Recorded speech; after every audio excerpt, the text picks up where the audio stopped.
Et donc Antonia va prendre la suite en nous parlant de la performance. Tu peux venir t'installer.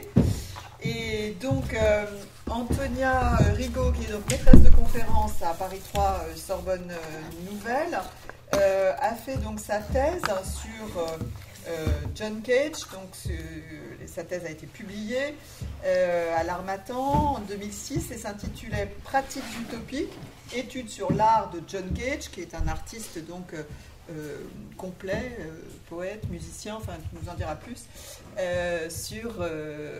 sur ces questions-là. Et donc je pense que le mieux c'est que je vous donne la parole. Merci Caroline. Alors déjà pour commencer, je voudrais vous remercier tous et remercier bien sûr Caroline Trotteau pour son invitation, remercier Béatrice et la féliciter pour cette magnifique biographie de Sontag qu'elle vient de publier, qui est vraiment un monument. Alors je suis très heureuse de cette occasion de réfléchir sur Sontag en rapport avec la création américaine, la création new-yorkaise plus spécifiquement, et la question de la visibilité et de l'invisibilité du savoir des femmes. Ce sujet arrive à un moment où j'essaie d'orienter mon travail sur la mise au jour des liens entre les avancées formelles de l'avant-garde américaine, années 50, 60, 70, et le discours politique de l'époque, et notamment l'émergence de voix identitaires fortes. Et il me semble que la trajectoire de Sontag, et plus particulièrement son rapport à l'esthétique de ces années-là, apporte des éléments tout à fait éclairants sur le passage de ce qu'on pourrait appeler le haut modernisme à un art de l'identité, avec la performance féministe. Un art de l'identité qui serait chargé d'un discours politiquement radical. Si la position de Sontag a souvent été critiquée pour sa participation lointaine au mouvement féministe, on a beaucoup parlé de son silence sur la deuxième vague du féminisme, qui voit le jour à un moment où elle est une essayiste et critique tout à fait impliquée dans les affaires de son temps. Il n'en reste pas moins que son travail met en avant des éléments qui vont être essentiels à la pratique artistique féministe. Et donc je crois que sa conception de la radicalité apporte un éclairage important sur ces ambiguïtés qui sont celles en réalité de tout un courant artistique.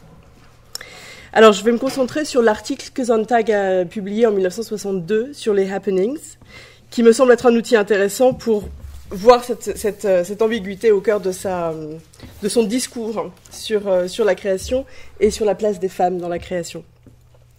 Le texte est très documenté, il évoque les figures principales du mouvement, toutes masculines, sauf pour deux, Yoko Ono et Caroly Schneemann. Je voudrais voir comment l'analyse que fait Sontag du happening, largement fondée sur l'influence d'Antonin Artaud. Béatrice a parlé de l'influence, de l'importance de la pensée française chez Sontag.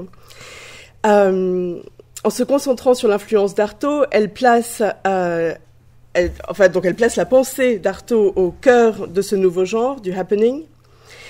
Et en fait, ce qu'elle définit, c'est une avant-garde qu'on pourrait résumer de manière un peu lapidaire comme une avant-garde d'hommes blancs américains, mais qui, en dépit de cela, établit les bases d'une réflexion sur les modalités de réception de l'œuvre d'art qui sera essentielle à l'émergence d'une voix féministe, la performance féministe, dans les années 70. Sontag se concentre sur le rapport inédit que le happening établit avec son public et me semble par là ouvrir la voie à un développement de ce genre qui va devenir performance. On passe du happening à la performance et reposer de plus en plus sur l'implication du corps de l'artiste, bien souvent femme, dans le cadre d'œuvres militantes comme celles qu'on trouve chez ces deux femmes qu'elle mentionne dans l'article, Yoko Ono et Caroly Schneemann. Donc je voudrais voir quel regard Sontag porte sur le happening, sur ce nouveau genre, comment l'analyse qu'elle en fait témoigne de l'importance encore essentielle du formalisme dans les années 50 et 60, tout en posant les jalons théoriques sur lesquels se construira la performance féministe. Donc, dans un premier temps, je voudrais m'arrêter sur la situation de Sontag dans le paysage intellectuel et artistique américain, et je vais pour cela regarder un article. Je suis en train de faire tourner un ouvrage qui est un catalogue, le catalogue d'une exposition qui réunit les œuvres de Jasper Johns, avec qui Sontag a eu une liaison, comme le disait Béatrice, et Jasper Johns qui l'introduit à toute la scène new-yorkaise des années 50 et 60, et notamment dans l'ouvrage, on a une présentation de la collaboration entre Jasper Johns, le peintre, John Cage, le compositeur musicien, et Merce Cunningham, le chorégraphe. Et elle écrit un article, un texte pour ce catalogue sur lequel je vais m'arrêter quelques instants parce que je trouve qu'il met bien en avant le formalisme de Susan Sontag.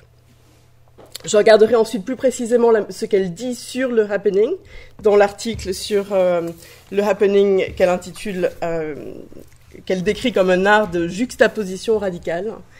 Et ensuite, je voudrais terminer cette présentation en interrogeant la question du radicalisme, de la radicalité chez Sontag, parce qu'il me semble que c'est peut-être là qu'on a une des explications à ce qui me semble être une question lorsqu'on regarde Sontag.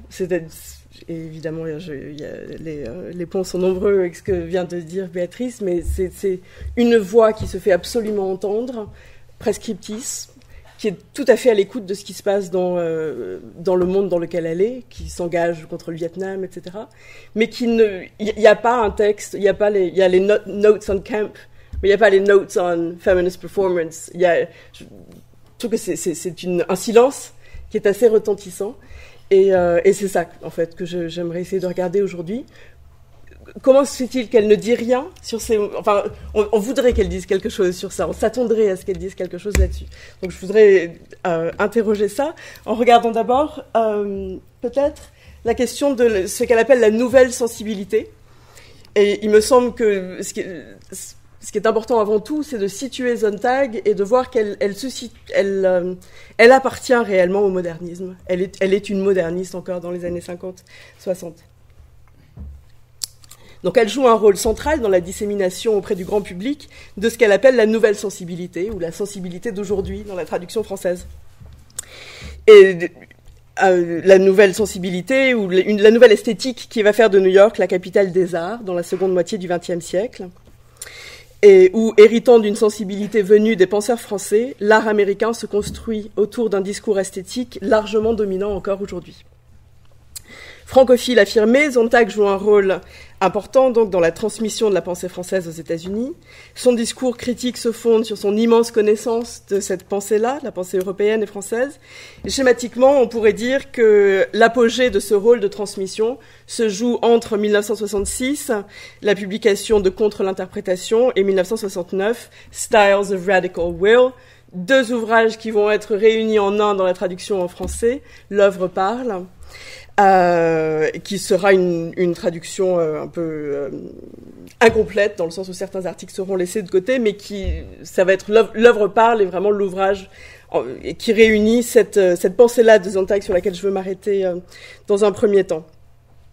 Et donc elle regarde dans deux directions à la fois vers l'Europe, dont elle transmet les théories en terres américaines. Et il y a un vrai travail de passeuse qui va avoir un réel impact sur les pratiques artistiques. Et en même temps, elle traduit pour le grand public ce qui se faisait dans l'avant-garde new-yorkaise. Donc elle est vraiment à la jonction, je pense, entre, on pourrait dire, l'Europe et le reste des États-Unis. Elle est à New York, elle regarde autant sur l'Europe que ce qui se passe à New York, et elle le traduit pour le reste, pour ses contemporains. On a des essais tels que Contre l'interprétation, à propos du style, le style camp, culture et sensibilité d'aujourd'hui, ou encore esthétique du silence, qui font de Sontag la porte-voix d'une culture radicalement nouvelle et exigeante.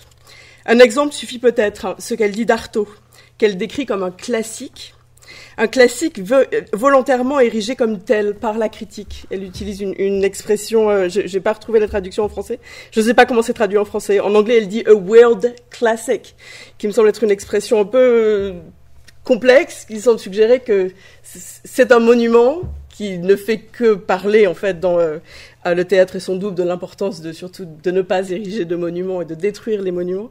Mais c'est un monument érigé comme tel par la critique, qui l'installe comme la figure sur laquelle à partir de laquelle va se construire tout l'art de la performance, les nouvelles théâtralités du XXe siècle. Et c'est important de se rappeler que Artaud passe, grâce à Sontag, du statut d'un auteur très important pour l'avant-garde à un auteur réellement majeur. C'est grâce à elle qu'il devient un auteur grand public. Enfin, avec des guillemets, mais en tout cas, il n'est plus l'auteur confidentiel qu'il était et sur lequel l'avant-garde s'est construite. Et c'est donc, il passe d'un monument pour l'avant-garde à un monument pour tous, qui est, comme le rappelle Béatrice Mousselit, un auteur qui hante complètement contre l'interprétation et tout le travail critique de Sontag dans ces années-là. Donc l'intérêt qu'elle porte à l'avant-garde des années 50 et 60 est à lire d'abord comme un intérêt pour des avancées formelles. Elle écrit « Si l'art est en mesure d'apporter une connaissance, il s'agit d'une connaissance de l'expérience de la forme ou du style, plutôt qu'une connaissance du sujet lui-même. » Donc c'est vraiment la mise en avant de la forme ou du style plutôt que du sujet lui-même. C'est donc un intérêt pour un moment de l'histoire de l'art marqué par de nombreuses collaborations et qui, en opérant en dialogue avec d'autres médiums, redéfinissent les cadres de la création. Elle explique dans Contre l'interprétation que ce qui est important, c'est une redécouverte de nos sens, une redécouverte du goût, bien loin des prescriptions idéologiques. Alors, Sontag fait réellement partie du paysage culturel new-yorkais des années 60. Elle noue des amitiés et elle va vraiment jouer un rôle de l'intérieur. Et donc, je voudrais là maintenant regarder un petit peu cet objet culturel particulier qui est le texte que Sontag a écrit pour... donc là, j'avance dans le temps, aux années 90, et à ce catalogue dont je parlais tout à l'heure, qui célèbre cet art des années 90. Des années 50-60, écrit donc en 90. Alors, le catalogue est composé de photos, vous les verrez en le parcourant, de reproductions du travail de peintre de Jones, de photos du travail de chorégraphe de Cunningham et de reproductions des partitions de John Cage. Première interrogation peut-être d'ordre générique. On a donc ces œuvres d'art qui sont présentées dans ce catalogue, établies à l'occasion d'une exposition autour du travail de Jones qui eut lieu à Londres. Ces œuvres d'art sont expliquées par les critiques dont on a les noms tout à la fin là, de cette table des matières, et au milieu, le texte de Sontag, en souvenir de leurs sentiments. C'est un commentaire qui se lit comme une méditation, une rêverie, une expérimentation littéraire qui me semble faire miroir à ces trois artistes. Elle parle des genres, de la musique, de la danse et de la peinture, mais d'une certaine manière, elle parle aussi de la littérature, et il me semble qu'elle s'installe ici, dans ce texte, comme la quatrième artiste célébrée dans cet ouvrage, ou en tout cas, elle fait entendre un quatrième médium, peinture, danse, musique, mais aussi littérature.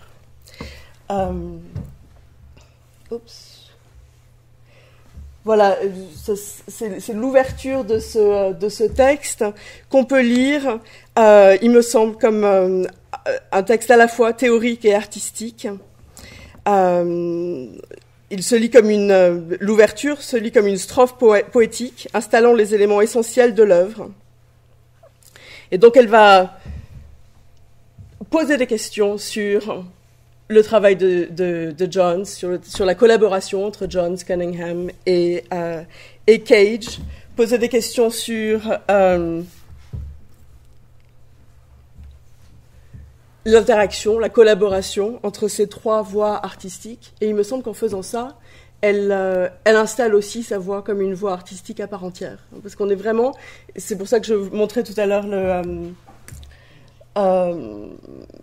la table des matières. Ça me semble vraiment intéressant, cette espèce de texte qui ne fait pas partie du tout des textes théoriques ou critiques dont on a les noms des auteurs à la fin de la table des matières, elle n'est pas au même niveau que les artistes, mais en même temps, elle écrit un texte qui est très différent des textes de ses essais critiques. Et il me semble que ce qu'elle pratique là, c'est peut-être une mise en scène de ce que les mots peuvent apporter aussi au champ artistique.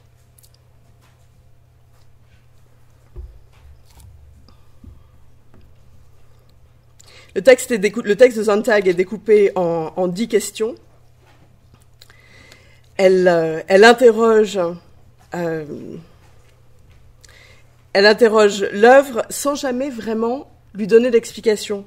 Et elle s'interroge sur le titre, Dancers on a Plane, et le titre du tableau de Jones qui donne son titre à ce catalogue.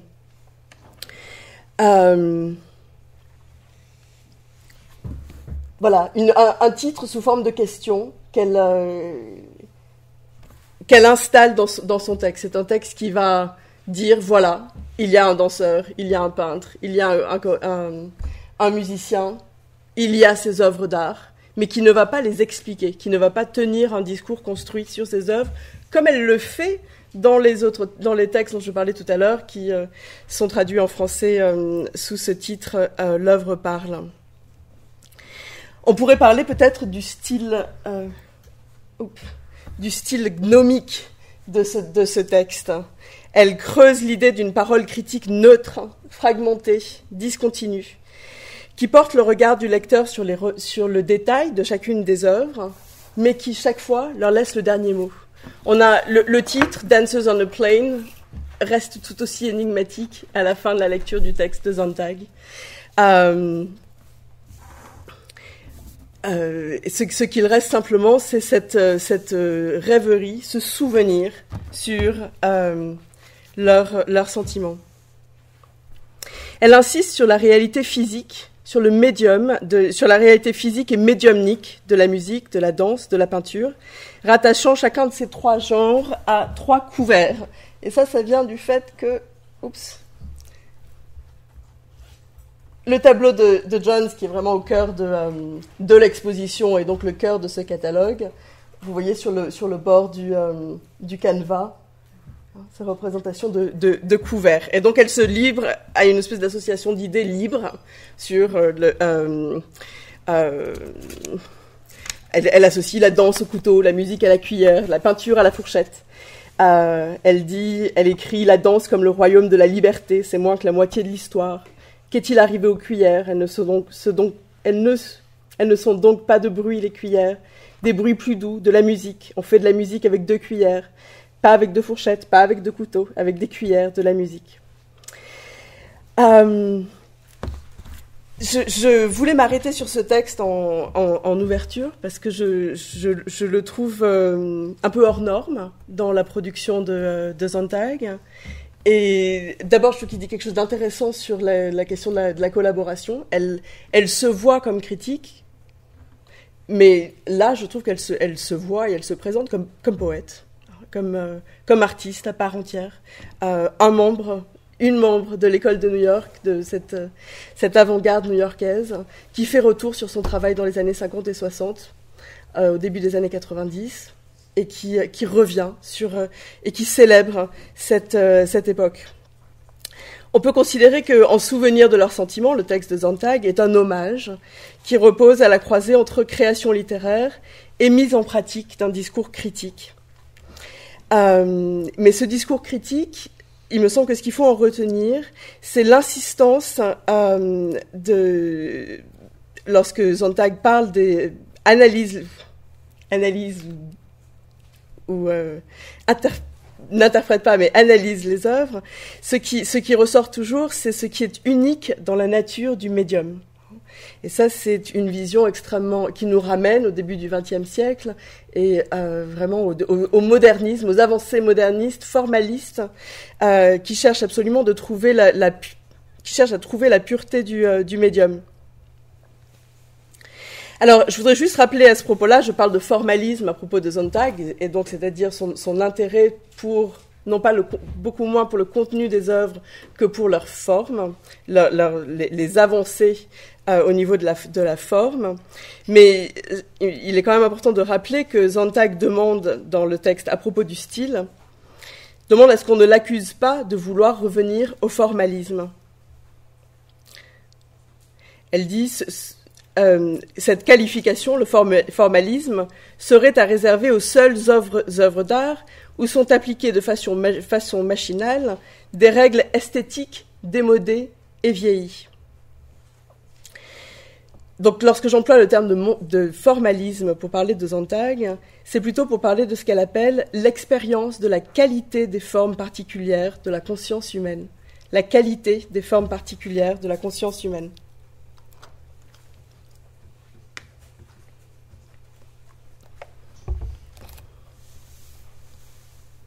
Sontag écrit son texte en souvenir de leurs sentiments à la toute fin des années 80, c'est-à-dire à une époque où les artistes ici célébrés sont largement reconnus. Ils sont devenus les représentants d'un canon moderniste, désormais en passe d'être remplacés par des œuvres beaucoup plus tournées sur la prise en compte de la personne de l'artiste, du contenu et du contexte. En d'autres termes, on pourrait dire que ce que Danseur sur un plan, ce catalogue dans lequel apparaît le texte de Sontag, ce que le catalogue et ce que le texte de Sontag célèbre, c'est une tradition artistique qui s'intéresse à la forme des œuvres, aux avancées du style,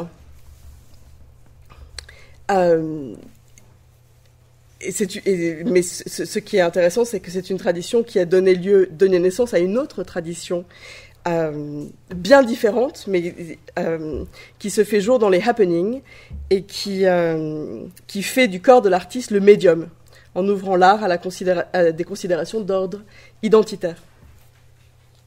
Donc, premier point, c'était vraiment revenir sur comment situer la parole de Sontag qui me semble vraiment appartenir à une tradition. Et une tradition qui regarde du côté des avancées modernistes. Là, on est en 90, elle regarde sur les années 50, mais ce qu'elle décrit sur ces artistes des années 50 et 60, ce qu'elle met en avant, c'est vraiment les avancées formelles que ces artistes ont tous pratiquées, la manière dont ils se sont emparés de leur genre, de leur médium, musique, chorégraphie, peinture, et la manière dont ils ont fait exploser les codes du médium et régénérer le médium. Donc, et ça, on pourrait appeler ça la tradition moderniste dans laquelle Sontag s'intègre, que je trouve bien mise en avant dans ce texte. Maintenant, je voudrais revenir en arrière et voir ce que dit Sontag en 62. Donc là, on est vraiment au moment des faits, puisque Danseur sur un plan, c'était les années 90, c'était le bilan. Et voir comment elle appréhende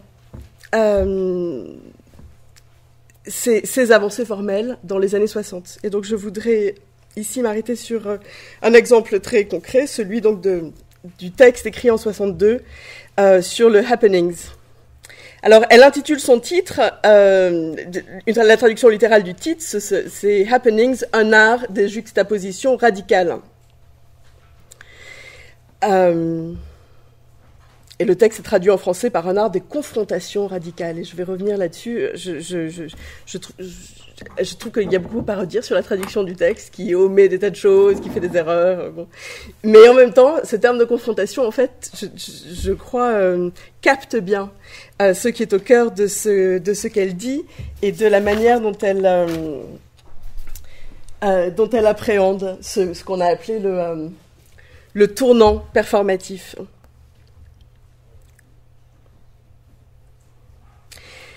Alors, ce texte sur les happenings repose autour d'une vision conflictuelle, mais aussi syncrétique de cette nouvelle forme d'art. Il me semble il est bien question autant de juxtaposition que de confrontation. Elle établit la généalogie d'un genre qu'elle présente comme la continuation de l'esprit surréaliste. Elle parle d'une esthétique du choc qui cherche à sortir le spectateur d'un état d'anesthésie. Et à nouveau, la figure d'Artaud, qu'elle considère comme le meilleur exemple du principe surréaliste de la terreur, lui permet de situer ce nouveau genre dans une tradition marquée par ce qu'elle appelle la technique de l'épouvante. Et c'est ce qu'annonce cette citation. On ne saurait mieux définir ce que peuvent être les happenings qu'en rappelant des prescriptions formulées par Artaud dans Le théâtre et son double. On trouve déjà dans Artaud l'indication de 3 caractéristiques essentielles des happenings. En premier lieu, l'objectivation ou la dépersonnalisation des personnages. En second lieu, l'importance accordée au spectacle et au bruitage, au détriment de la parole. Enfin, une volonté délibérée d'éprouver durement le public.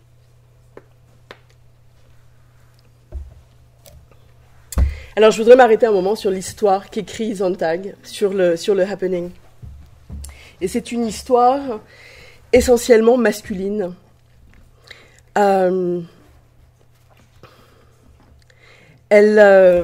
Juste simplement, voilà, rapidement, les personnes qu'elle mentionne.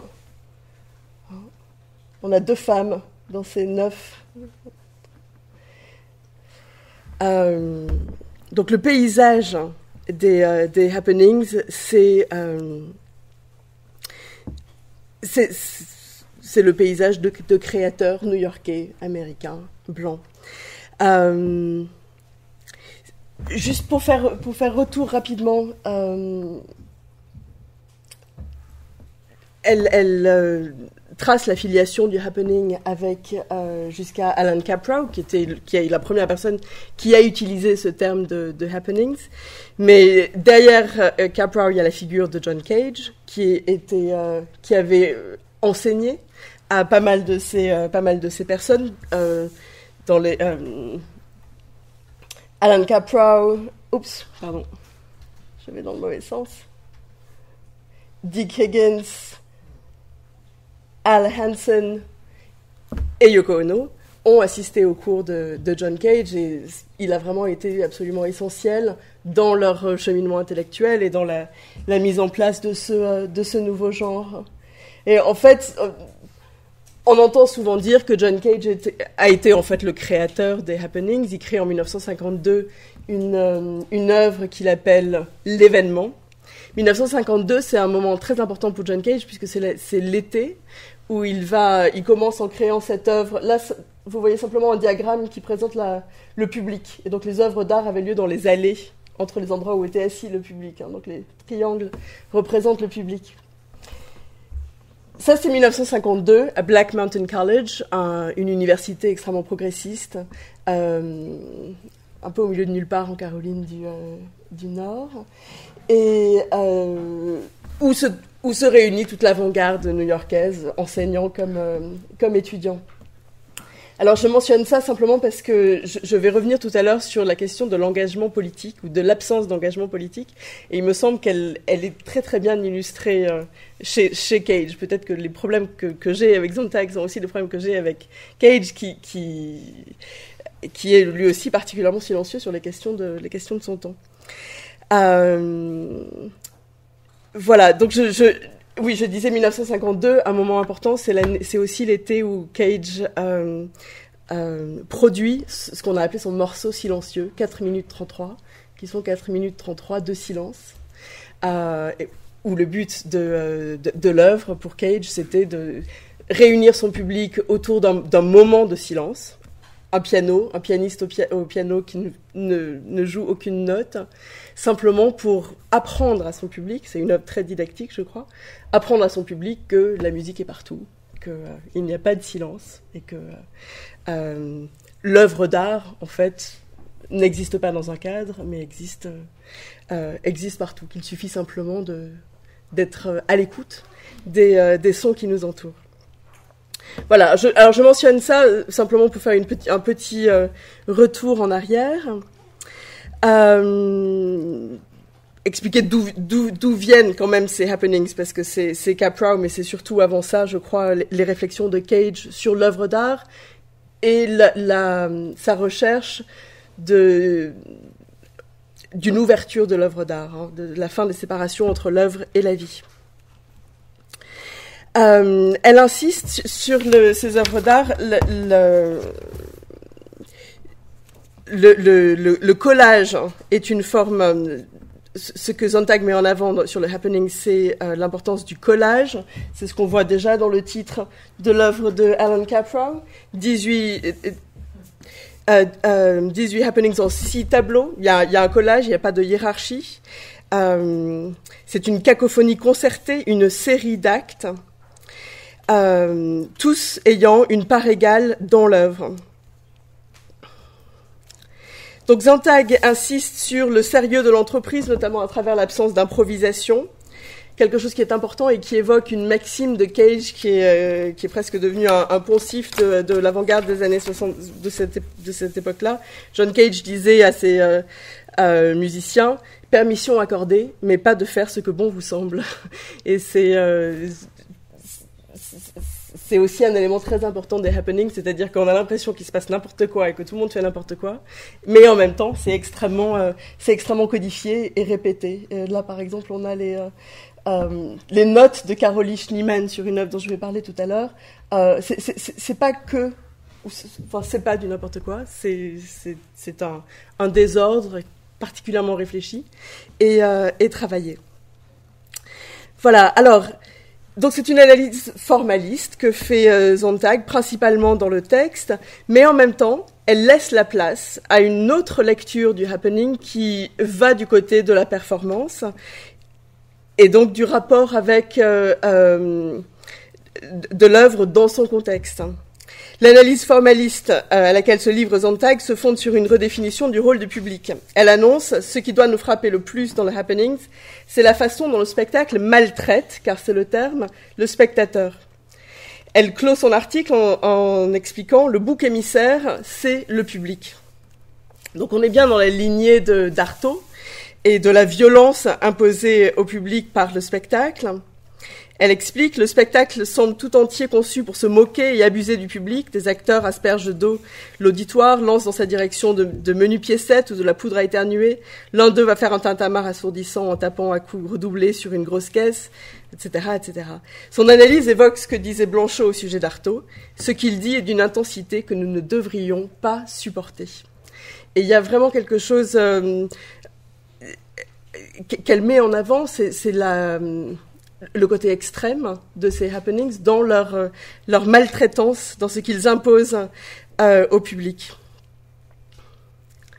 Alors, donc je disais que son récit de la scène du happening à New York dresse un portrait essentiellement masculin, mais il y a quand même 2 figures qu'elle évoque, Caroline Schneemann et Yoko Ono.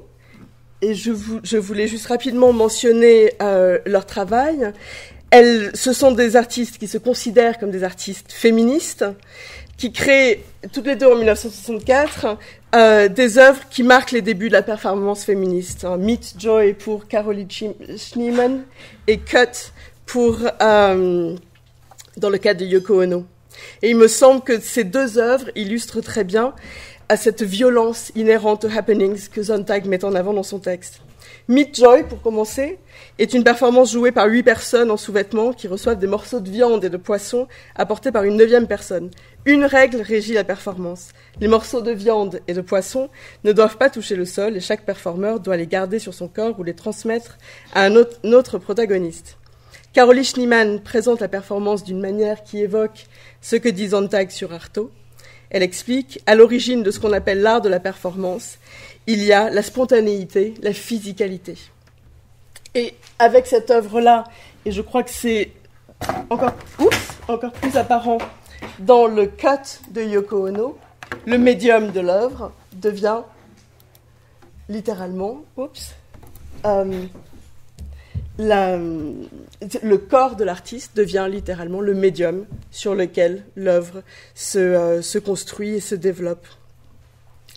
Dans Cut, Yoko Ono pousse encore plus loin la mise en danger du corps de l'artiste et du corps de la femme, en donnant pour instruction au public de venir sur scène découper ses vêtements. Ces 2 exemples présentent un moment de transition entre une réflexion formaliste sur le médium, où le corps des performeurs, mais aussi le corps de l'artiste, devient le médium même de l'œuvre d'art. La mise en place d'une œuvre qui fait violence au corps et au corps féminin par des artistes femmes marque les débuts d'une convergence entre le happening et les discours féministes de l'époque. Revenir sur cette période, en pensant à Sontag, pose la question de l'absence de texte chez Sontag, de l'absence de réflexion sur ces mouvements. On peut se demander comment une intellectuelle aussi prolifique ne parle pas de ces événements. Alors, je voudrais juste conclure rapidement sur la notion de radicalité chez Sontag. Il me semble que c'est là qu'on a peut-être une explication sur ce silence, et du coup, par là, une explication, peut-être un début de réponse à la difficile question du féminisme ou pas de Sontag. Son travail donc met en œuvre le médium. Elle s'intéresse à l'œuvre et pas à son contexte, c'est ce que j'ai essayé de montrer tout à l'heure. Mais en faisant ça, elle représente les ambiguïtés propres à l'avant-garde new-yorkaise des années 50 et 70, c'est-à-dire des avancées formelles, un discours esthétique extrêmement radical qui cherche à aller le plus loin possible, un éveil à la situation politique de l'époque, et en même temps, pas de discours sur les droits civiques, les droits des femmes, le féminisme. Et c'est une question que je trouve extrêmement intéressante, parce que Sontag, d'une certaine manière, représente aussi toute une lignée d'artistes et d'intellectuels qui sont tellement intéressés par la forme et les avancées esthétiques qu'ils en oublient peut-être de parler de contenu. Béatrice Moussely rappelle dans son ouvrage ce que dit Sontag de Barthes. Il est pris dans la dialectique déchirante imposée par l'avant-garde et la conscience de notre époque. Il me semble que ça décrit tout à fait le texte de Sontag. Alors, plusieurs explications peut-être sur sa position. La première, c'est qu'elle insiste beaucoup sur la mise au silence de la voix de l'artiste. D'une certaine manière, faire taire la voix de l'artiste, c'est faire taire le contexte. Et c'est juste se concentrer sur le médium. Donner à voir la peinture, la musique, la danse, une vision absolue de ce qu'est l'œuvre d'art. Une autre manière de lire ça, ce serait de considérer que cette voix artistique neutre n'est pas une voix sans force, c'est une voix de résistance. Que les nouvelles avancées esthétiques résistent. Elles ne se donnent pas à voir ou à comprendre de manière directe, et qu'en soi, elles refusent ce que Sontag appelle l'anesthésie dans son texte. Donc c'est une manière de maintenir le spectateur en éveil et donc de laisser le spectateur faire son propre travail de mise en éveil et de réponse aux problèmes de son temps. Je parlais de Cage tout à l'heure. Son journal qu'il tient des années 60 à 80 et qu'il publie s'intitule « Comment rendre le monde meilleur ?» Entre parenthèses, on ne fait qu'aggraver les choses. Et donc, il me semble que vraiment Sontag, c'est cette problématique par rapport à la question du féminisme, ou disons de manière plus générale la question de la politique à ce moment-là, c'est peut-être pas que Sontag, c'est vraiment toute une avant-garde qui essaie de maintenir son héritage moderniste, ses avancées formelles, esthétiques, et en même temps qui a un peu de mal à se positionner par rapport aux avancées identitaires, revendicatives, et enfin aux revendications absolument légitimes de l'époque.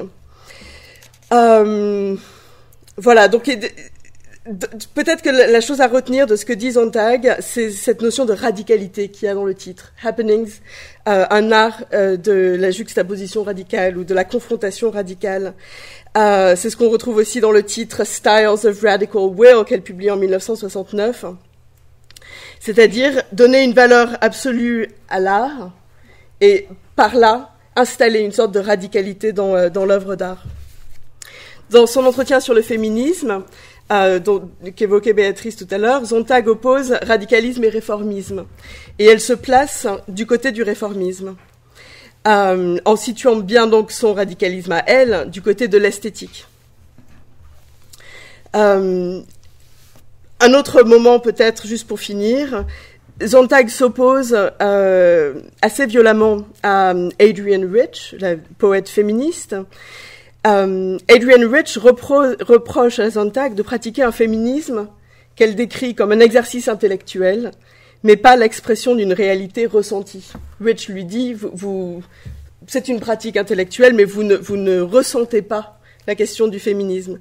Sontag répond en soulignant l'anti-intellectualisme de la rhétorique féministe de l'époque, et elle affirme « Je me dissocie de cette part du féminisme qui promeut une antithèse dangereuse entre l'esprit et l'émotion.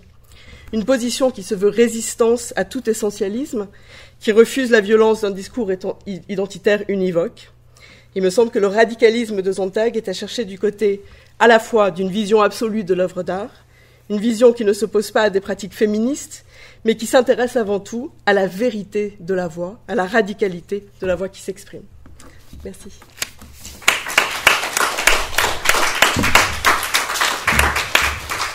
Merci beaucoup. C'était un peu long, excuse-moi.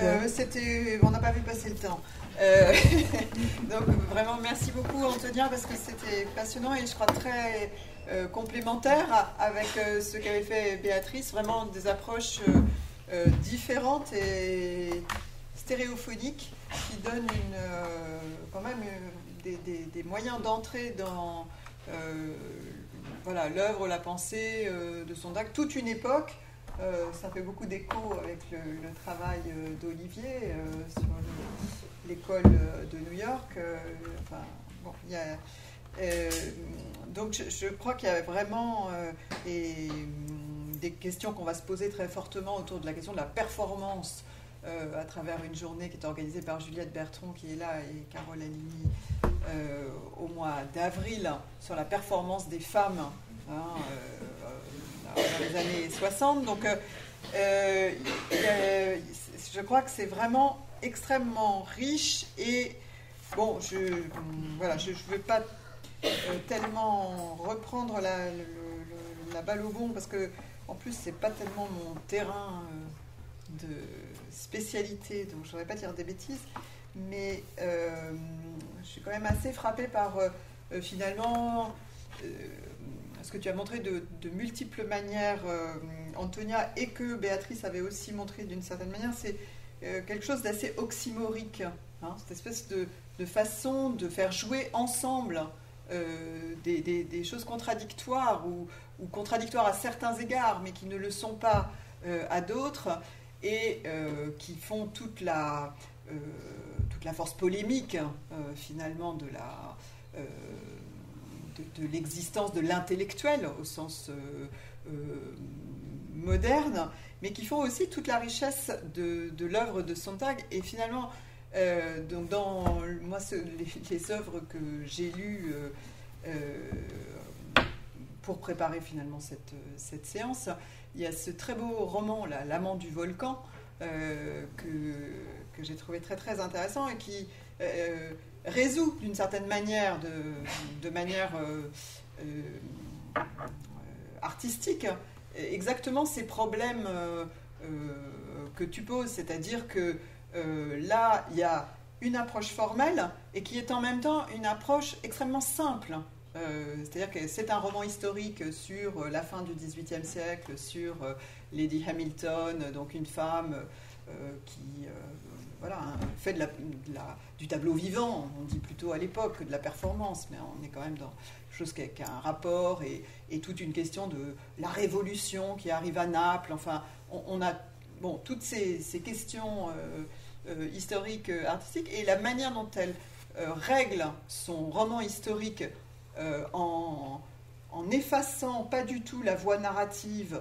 Bref, il y a tout un montage qui permet de montrer très simplement comment elle écrit son roman historique, à travers quelles sources, des correspondances, des tableaux, mais elle le fait d'une manière qui n'est pas du tout cette manière mise en scène très pompeuse parfois du roman, disons, depuis la Seconde Guerre mondiale, et au contraire extrêmement accessible, et en même temps qui relève de ces questions-là. Et il y a toutes ces questions de contradiction, la révolution, la place de l'art, la place des femmes, avec différentes figures, donc toutes ces questions finalement de contradiction.